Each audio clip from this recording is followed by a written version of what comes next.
Мамыр айының шамамен 14 және 28 аралығында 2-3 күнге ғана созылатын қатты жел тұрады. Баршаңызға сәлем, пайдалы кеңес каналына қош келдіңіздер. Бүгінгі видеода киікті неге киелі дейді? Құралай салқыны дегеніміз не себепті олай аталады? Құралай салқынының ақбөкенге қатысы қандай? Сол жайлы айтатын боламыз. Ал сіздер арнаға тіркеліп лайк басып, пікір қалдырып, қоңыраушаны баса кетуді ұмытпаңыздар, және осы видеоның соңына дейін көріп, достарыңызбен бөлісе отырыңыздар. Ақсақалдар айтуынша, оның дәл бұлай айтылу себебі, осы уақытта киіктер лақтап, құралайын суық жерден тұрғызып жүгіртеді. Киіктердің төлдер кезі желге қарсы жүгірген жағдайда ғана олар төлдеуге қабілетті болады екен. Олардың төлдері аптап ыстыққа шыдамайды. Сол үшін жылда көктемнің 3-ші айы, мамырдың аяғына қарай табиғаттың тылсым күшімен қатты суық жел тұрады. Киіктердің төлдеуі 2-3 күнге ғана созылады. Бірақ бір ғажайып киік қанша көп болса да, құралай салқыны кезеңінде төлдеп үлгереді. Сондықтан одан әрі жаз толықтай күшіне енеді екен. Құралай салқынының тағы бір қызығы, етке сондай құмар дала жыртқышы дәл осы уақытта тәбеті қашып, етке жақындай алмай қалады екен. Ал бұл сәтте бөкендер жаппай төлдеп құралайлары аяғынан тұрып кеткен кезде ғана қасқырға етке деген тәбет қайта оралады. Аңыздарда адам ата жерге түскен соң барлық жан-жануар ұлық Алланың орынбасарын көруге ынтық болыпты.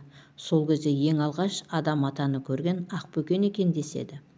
Ол Алланың халифасы жерге түсті дегенді естігенде қазақ даласынан Жидда тауына қарай желіп отырыпты. Ол кезде адам ата мен Хауана Жидда тауының етегінде үй салып тіршілік кешіп жатыр екен.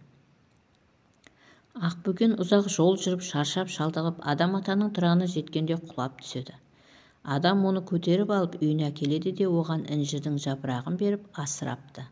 Адам ата мейірленіп оның тұмсығына сипағанды жақсы көреді екен.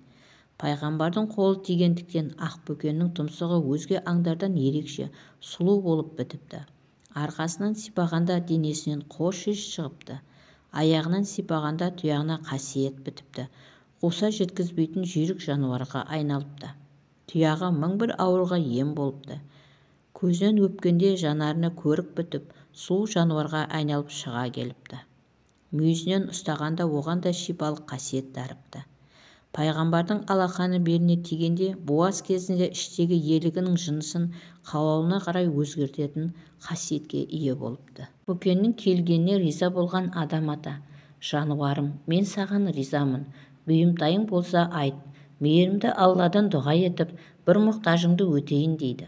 Сонда ақбөкен: төл дегенде құралайым шыбын-шіркейге жем болады. Одан қалса қасқыр шабады.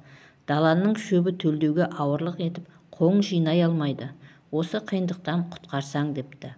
Адам ата Аллаға ақбөкеннің арысын жеткізіп қиындықтан құтқарыпты. Содан бастап Алланың әмірімен киіктер төлдейтін кезде бетпақ-далада шыбын-шіркей шықпайтындай суық болады екен. Мұны қазақта құралайдың салқыны деп атайды. Ұлық Алла сол уақытта қасқырдың киікке деген тәбетін тыяды. Құралайлар көшке ілескенше қасқырлар оларға жақындай алмайды. Жас киікке арнап даладан түйетабан деген шөп шығарады. Ол тек ақбөкен төлдейтін кезде ғана көгеріп көктеп, кішкене лақтарға азық болады екен. Ақбөкен ұлық Алланың халифасын көріп, қолынан жем жеп, мақсаты орындалған соң бетпақ далаға қайтпақшы болады.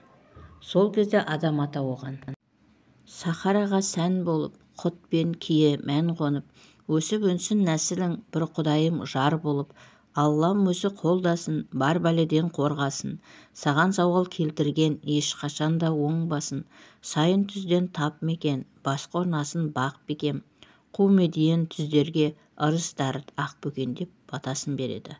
Содан бастап киікке кие бітіп, қасиетті түз тағысы саналыпты. Оны нақақ өлтірген адам атаның қарғысына ұшырайды деген түсінік бар. Діни қиссаларда адам ата жерге түскен кезде пейіштен інжірдің 5 жапырағын алып түскен екен.